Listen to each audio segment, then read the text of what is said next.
Nagtapos sa draw ang laban sa pagitan ng Philippine Ascals at Indonesia. Ito ay sa second round ng 2026 FIFA World Cup at Asian qualifier nitong Martes sa Rizal Memorial Sports Complex. Yan ang ulat ni Dara Loclares ng PTV Sports.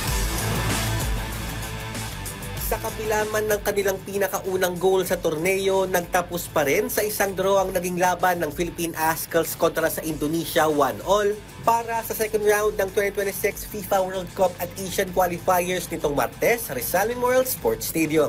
Hindi katulad sa naging laro nila kontra sa Vietnam na nakakuha ng mas maraming ball possessions ang Ascals upang ilang beses natangkain na makakuha ng goal. Hanggang sa pumukol ang Ascals forward na si Patrick Reichelt sa ika-23 minuto ng laro para umangat ang Pilipinas sa unang half. Kakibat ng matinding pressure, nagpamalas naman ang Indonesia ng mas maigpit na depensa kontra sa home team dahilan para mas maging pisikal ang second half. Dito na nabitawan ng Ascals ang kanilang manifest na kalamangan nang makapunto si Sadil Ramdani sa 69th minute para maitabla ang laro. Sa isinagawang post-match press conference, hindi itinago ni Ascals head coach Michael Weiss ang pagkadismaya sa naging resulta ng laban.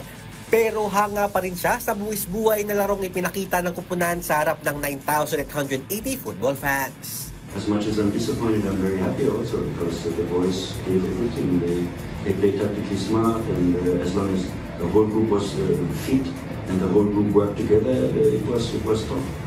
But yeah, there's not only sunshine. We have to be also looking in the mirror and say what do we have to do better.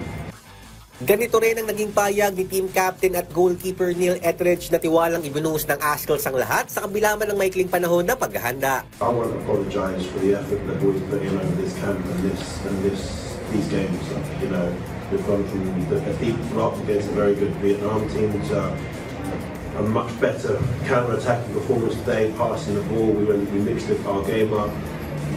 The boys, you can see after the game, were very disappointed, and I want to apologize on behalf of the team of the efforts that were put in over these 10 days.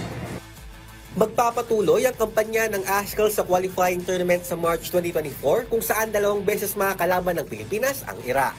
Daryl Loclares para sa Bayan.